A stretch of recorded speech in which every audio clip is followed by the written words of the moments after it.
My friends, Shane here, your YouTube realtor dude here in the Greater Palm Springs area, and I just read a study that made my jaw drop. Right? Homeowners who sold off market lost an average of $302,000 compared to those who listed on a local listing service. Now, that's not a typo. $302,000 gone. And that's just the average loss per home. In San Francisco County alone, sellers lost over $750 million over 3 years. Just over 3 years. That's one county. Imagine the national number. It's astronomical. And here's the kicker. The same thing is happening in your backyard. Those "we buy houses" signs you see everywhere, those wholesalers calling you with cash offers, the big corporate real estate firms keeping the listings in-house, they're counting on you not knowing this data. So today, I'm going to show you exactly why selling off-market is probably the most expensive mistake you can make and who's really profiting from your private sale. Ooh, gonna do a lot of air quotes today. Sorry about that. So let's break this study down because the numbers are absolutely wild. Researchers at Real Reports, in partnership with the San Francisco Association of Realtors, analyzed thousands of verified San Francisco County home sales over the 3 years using local listing service data cross-referenced with public records. They found that homes sold through the local listing service averaged $1.62 million, while off-market homes averaged just $1.32 million. That's an 18.6 difference, which translates to $302,000 per home. Now, before you think, but Shane, a realtor group did the study, so it must be biased. Hey, fair enough.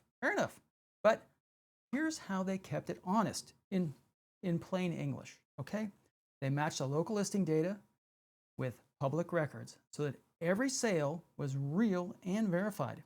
They cut out all the weird kind of edge case stuff like ultra luxury homes and interfamily transfers and company transfers of deeds and stuff like that. And they focused on typical homes like single family homes and duplexes. And they excluded all the COVID years data. And then they standardized everything using industry standard rules, call them RISO standards. So they were comparing apples to apples. In short, clean data, consistent rules, repeatable results. Now you might be thinking, but Shane, that's San Francisco. What does that mean for us here in my market? My market is different. Well, sure, every market is. And, consider that it's very reasonable to say that California and maybe New York have some of the strictest real estate laws in place throughout the county and throughout the country. All the words. Requiring disclosures and transparency. And think that if your state isn't as strict, wouldn't your percentage of off-market sales maybe perhaps be higher, right? If those wholesalers, investors, or corporate brokers didn't need to disclose who exactly was buying your property, or, for example, all the fees involved. I mean, look where all the major real estate lawsuits originated. Not California. Here, everyone sues everyone all the time. So we've got those protections in place through trial and error. There you go. But what about here in the Greater Palm Springs area, you say? Great question. Let's do the math. Now, you can follow along and substitute your local housing data. Our median home price right now is around $650,000. At an 18.6% loss, that means you're potentially leaving $121,000 on the table. Eesh. Now, for higher end properties out here like Indian Wells, Rancho Mirage, where we're talking multi-million dollar homes, that loss jumps up to like $186,000 or more. But here's what really gets me fired up. The study showed that this isn't just about one bad year or market conditions. The pattern held consistent across all 3 years they studied. Off-market sales consistently underperformed the local listing service sales by nearly 20% every single year. Now, you might ask yourself, why does this happen? It all comes down to competition. When you list on the MLS, right, the local listing service, every agent in the area, and heck, these days, in the world, can see your property. That means that every qualified buyer has a chance to make an offer. You're creating a competitive environment where buyers need to bring their best offer to win. Now, off-market sales eliminate that competition entirely. Whether you're selling to a wholesaler or an investor or through a pocket listing, you're basically pre-accepting the first reasonable offer that comes along. What else do you have? No bidding war, no multiple offers driving up the price, just a buyer who knows they don't have any competition. Now, the study proves something else that we've known for years. Visibility equals value. That is, the more eyes on your property, the higher the final sales price. It's basic economics, right? They say supply and demand always wins. But somehow, some owners are convinced that exclusive and private sales are better. See, I told you, lots of air quotes today. So let me tell you what's really exclusive about off-market sales. Exclusively bad for your wallet. Dum-dum. These are the jokes, people. All right, now researchers found that even when they controlled for property condition, location, and timing, the local listing service advantage held strong. This wasn't about distressed properties or motivated sellers. Even nice homes in good neighborhoods sold for significantly less when kept off market. And the gap is actually getting worse. In year 1 of the study, the difference was 16.2%. By year 3, it had grown to 20.1%. And more investors and wholesalers are getting sophisticated about targeting off-market opportunities. They know most sellers don't understand the true cost of avoiding the local listing service. Now, here's another, yeah, we knew this point. Off-market sales close faster. That's true. Listen, about 15 days quicker on average. Less people involved, less approvals needed, leads to a faster closing. All true, no debates. Sounds good, right? Well, that speed comes at a cost. You're trading potentially $302,000 for a few weeks of convenience. That works out to about $20,000 per day if you're, losing just by making it easier. Now, the more important point isn't who buys off market. It's what the seller leaves on the table. Recent national data from ATTRIBUTION shows that the typical gross profits earned by investors who flip properties were around $70,000 to $80,000 per deal from 2020 through 2024, with gross profits often landing in the 25 to 30% range depending on the quarter. Okay? Now that profit exists because that home seller took a discount. So when you skip the local listing service, you're giving up the spread that becomes the flipper's paycheck. Now think about it this way. If all off-market sales were really better for sellers, wouldn't every seller and every buyer want to avoid the MLS too? But they don't, right? Serious buyers with serious money work with agents who search the MLS daily. They want access to everything available in their price range and location. And when you go off market, you're hiding from the very people that might pay you the most for your home. The bottom line is simple. This isn't opinion anymore or theory. We have hard data from thousands of transactions proving that off-market sales cost sellers massive amounts of money. And that's just one county, right? Imagine how much money is being left on the table nationwide. Trillions, quadrillions, is that even a better word? I don't know. Bazillions? Probably a word. So, who's making all the money that sellers are leaving on the table? Let's pull back the curtain on that off-market game. And it may surprise you, and I'm not talking about for sale by owners or probate or REOs.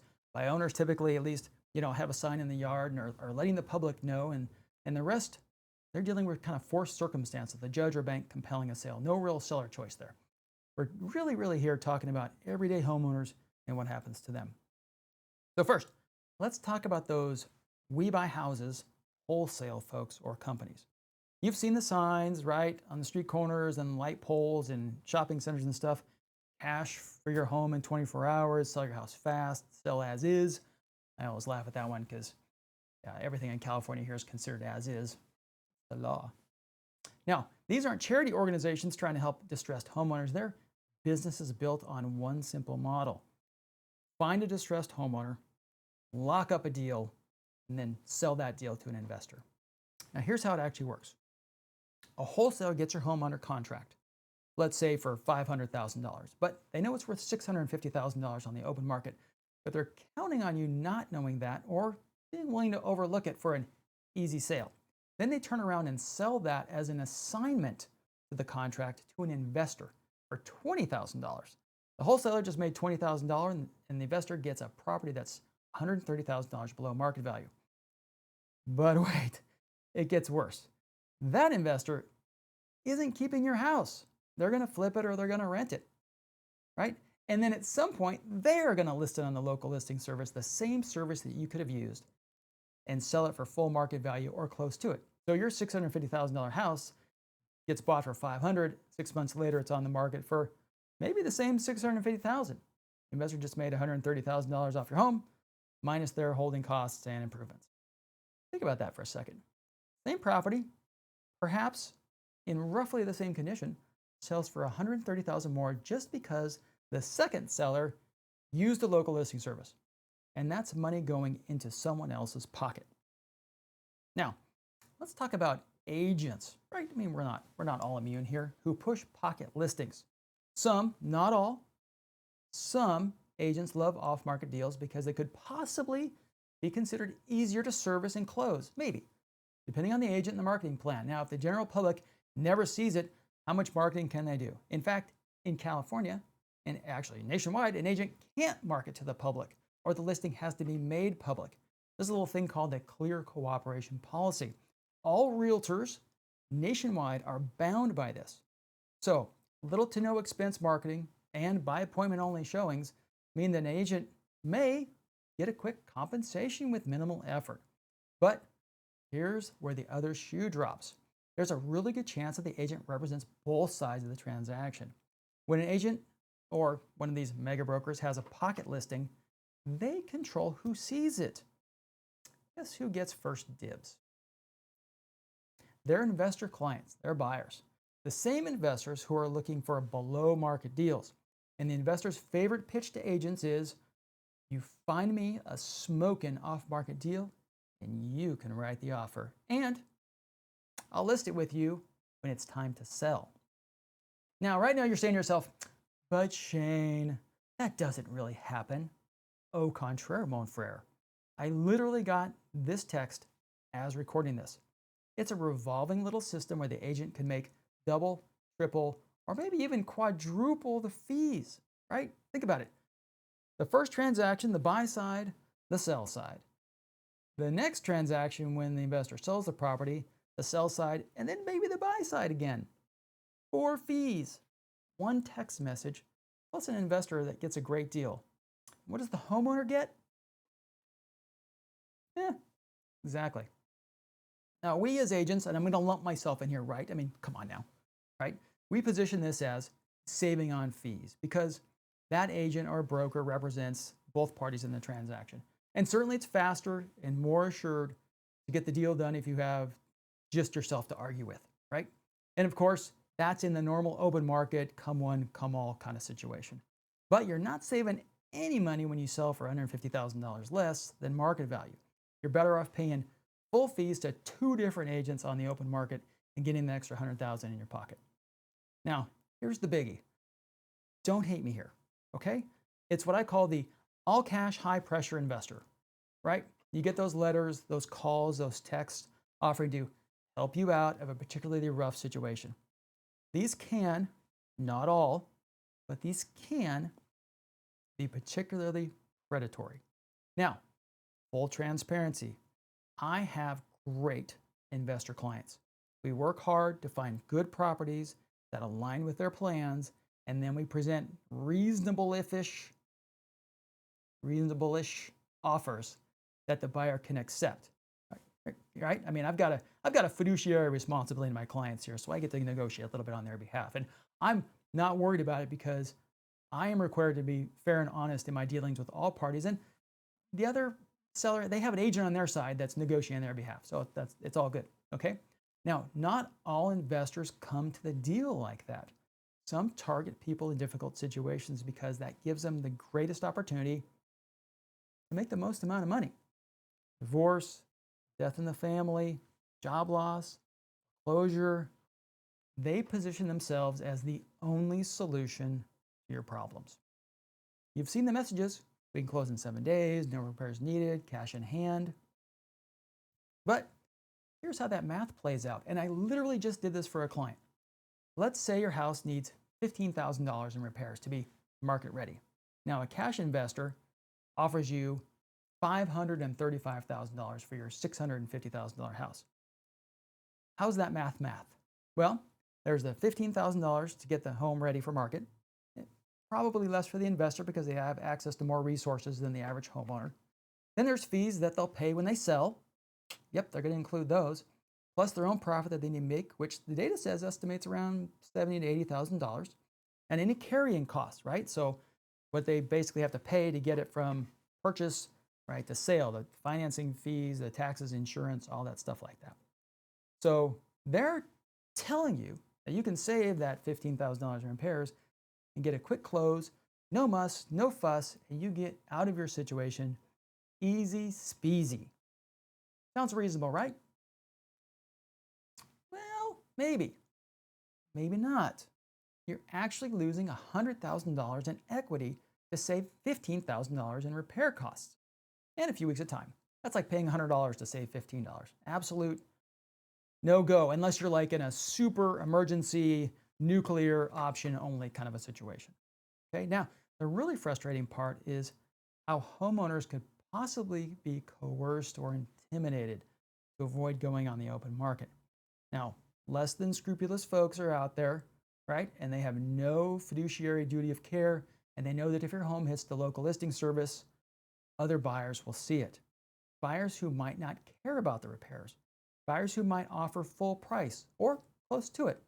So they create urgency and fear of losing the deal. They say things like offer expires in 24 hours, we have other properties we're looking at, the market's changing fast, all designed to prevent you from testing the open market. Because they know that once you see what maximizing the exposure to ready, willing, and able buyers can do for your sales price, you'll never accept their below price market offer. Okay? Now, the bottom line is this. Off-market sales, per the data, creates a system where wholesalers win, investors win, mega brokers win, and the only person who loses is you, the seller. And you lose big. All right, let's be fair. You're probably thinking, but Shane, off-market sales can't all be bad. Listen, you're correct. More transparency, of course. I'm a real estate and loan broker, so I am all for buying, selling, and financing homes. So I'm not going to tell you that off-market sales are always wrong. There are a few legitimate situations where keeping your sale private might make sense. How so, you ask? Number one, privacy and celebrity status. Status, it's even a word. Privacy and celebrity status is an obvious one. If you're a high-profile person or have priceless items in your home, right?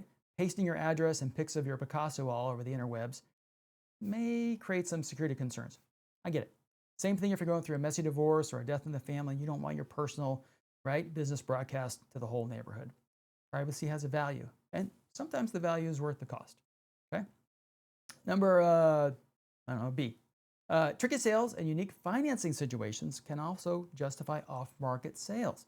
Maybe you need to deal with specific financing terms to avoid capital gains or a tax penalty, or dealing with a property that has unusual permanent or zoning issues, or you're being foreclosed on by a private lender and you need to respond toot sweet. Now, if your property truly requires a specialized buyer, then a targeted approach might make more sense than broad MLS exposure. But here's what kills me. 90% of the sellers I meet who are considering off-market sales don't fall in these categories. They're just worried or impatient, dealing with real-life challenges. And someone has convinced them that their situation is an emergency and it requires immediate action at a premium cost. Now, Number next. I need to sell faxed because I'm fill in the blanks, right? Moving, relocating, getting chased by bookies, whatever. Now, okay, it doesn't have to be fast to mean off market. A well-priced listing can get multiple offers in the first few weeks, even in this market. So if you're talking about, an extra 10 to 21 days to potentially make $100,000 or more, a savvy agent will help you work through those timing issues. In reality, you don't even need to be physically present to sell a home these days with mobile notaries, online signatures, so it may be worth a small wait. Now, number 4, my house needs too much work to list. This is almost never true, and it's really on a case-by-case basis. Now, buyers today are more open and more educated on the market and home conditions, and some expect to do updating, and in fact, would probably prefer it over having to rip your freshly laid green shag carpet and mauve paint. So why pay for something they're just going to change to their own personal preference anyway? You don't need a perfect house to get market value. Price it right for the condition. Let the buyers decide what they're willing to take on. almost always guaranteed more money than selling to an investor at a massive discount. Number 5, I can't handle showings in open houses. I understand that concern, especially if you're living in the house, you got family or extended family or pets, but there are solutions that don't involve giving up 6 figures. Your agent can draw on experience and tech to work around your challenge with things like structured showing times or immersive 3D virtual tours, all without going off market. Now, having said all that, what if you think an off-market sale is for you? Now, here are some thoughts for anyone considering an off-market sale. First, calculate the true cost of that off-market sale based on this recent data. Take your home's estimated market value, multiply that by 18.6%. That's what the data says you're giving up, at least. So the question then becomes is, whatever you're gaining, speed, convenience, privacy, is that worth that amount? Second, explore alternatives. Can you achieve your goals with a broad open market listing by adjusting the price, the timing, or the marketing strategy? And most of the time, the answer is yes. And with a good agent and a forward-thinking marketing plan and somewhat accommodating buyer, you can get a deal structured that's a win-win for all parties, addresses your particular needs, and makes sense for the buyer. Third, get a second opinion. If an agent or investor is pushing you toward an off-market sale, talk to another locally licensed broker. Get a competitive market analysis and a net sheet. No one ever talks about the net sheet, but I'm betting that agent or investor isn't going to give you a net sheet based on your current market value. So go get your own, right? And let's be fair, right? I'm going to flip the script here a little bit. Flip, that's pretty funny. Flip the script for a hot second. Now listen, I acknowledge and agree that investors provide a real solution for people. And in fact, they may be the only helping hand in difficult times. And I hope that if you're ever in a situation where you need one, you find an investor or buyer who is fair and honest in their dealings.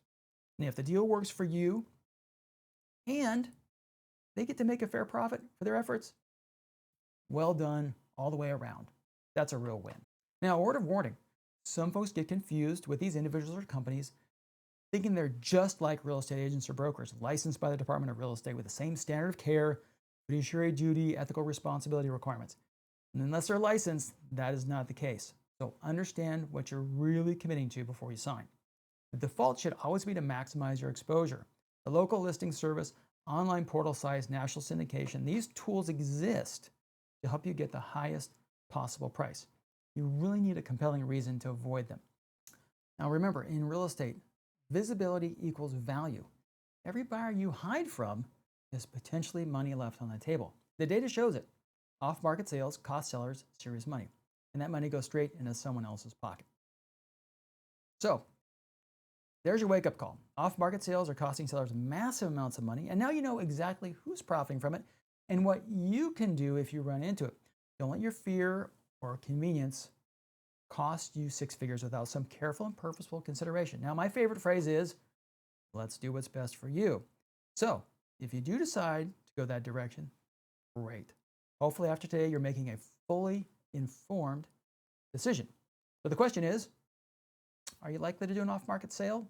Have you done one already? Am I full of malarkey? Drop a comment below. In the meantime, thanks for watching.